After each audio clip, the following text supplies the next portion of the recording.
नमस्कार साथियों। हिंदू धर्म में वसंत पंचमी का विशेष महत्व माना जाता है। तो मकर संक्रांति के बाद जब सूर्य देवता मकर रेखा से उत्तर की ओर अपनी यात्रा शुरू करने लगते हैं, तो उसके साथ ही धीरे धीरे सर्दी भी कम होने लगती है और हल्की हल्की सी गर्मी अनुभव होने लगती है।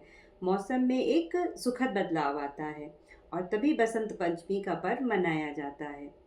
तो बसंत पंचमी के दिन माँ सरस्वती के साथ भगवान कामदेव की भी पूजा करने का विधान माना जाता है।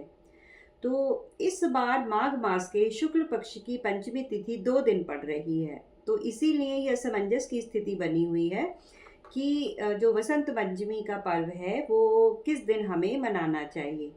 तो आइए जानते हैं बसंत पंचमी का पर्व क्या है, सही तिथि क्या है, मंत्र क्या है, सरस्वती माँ की पूजन विधि का समय क्या है, मुहूर्त क्या है। तो ये सभी चीज़ें हम आज की वीडियो में जानने का प्रयास करेंगे। तो वैदिक पंचांग के अनुसार माघ मास के शुक्ल पक्ष की पंचमी तिथि 2 फरवरी को सुबह 11:54 से प्रारंभ हो रही है, जो अगले दिन 3 फरवरी को सुबह 9:36 पर समाप्त हो जाएगी। तो उदया तिथि के अनुसार जो वसंत पंचमी का पर्व है वो 3 फरवरी 2025 को ही मनाया जा सकता है।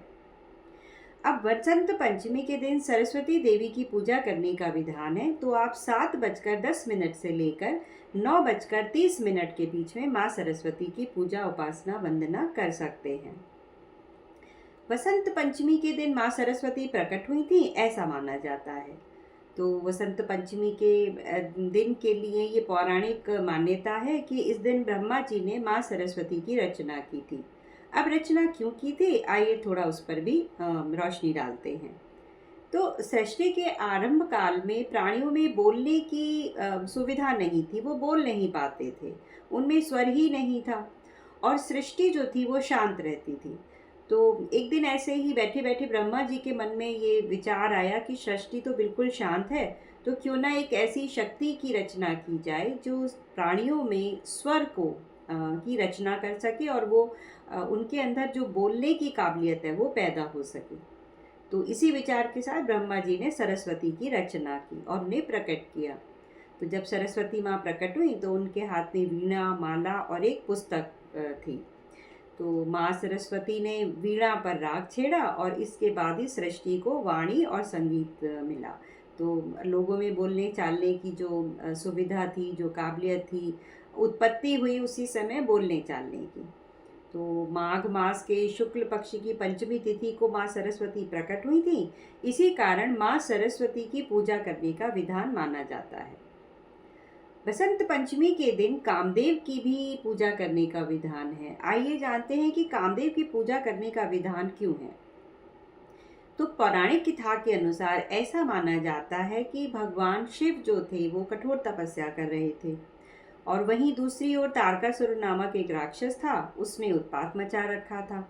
उसने ब्रह्मा जी की पूजा करके तपस्या करके उनसे ये वरदान प्राप्त कर लिया था कि उसका वध शिव और उनकी पत्नी के द्वारा जो पुत्र उत्पन्न होगा और वो भी जब 7 दिन का होगा तब उसी के द्वारा ही उसका वध होगा। अब एक तो शिव पहले ही सती की मृत्यु से व्यथित थे और वो तपस्या में लीन थे, कठोर तपस्या कर रहे थे। तो वो कहाँ दूसरा विवाह करने के बारे में सोचेंगे, यही सोचकर वो निश्चिंत था।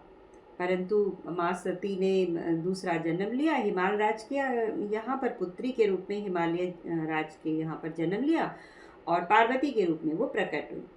तो माँ पार्वती को जब ये बात का अनुमान हुआ कि उनका विवाह जो है वो शिव के साथ ही होना ही संभव है, तो फिर वो उनको मनाने के लिए उनके पास आई। परंतु शिव तो बिल्कुल अविचल थे और तपस्या में लीन थे, कठोर तपस्या कर रहे थे, तो ये संभव नहीं था।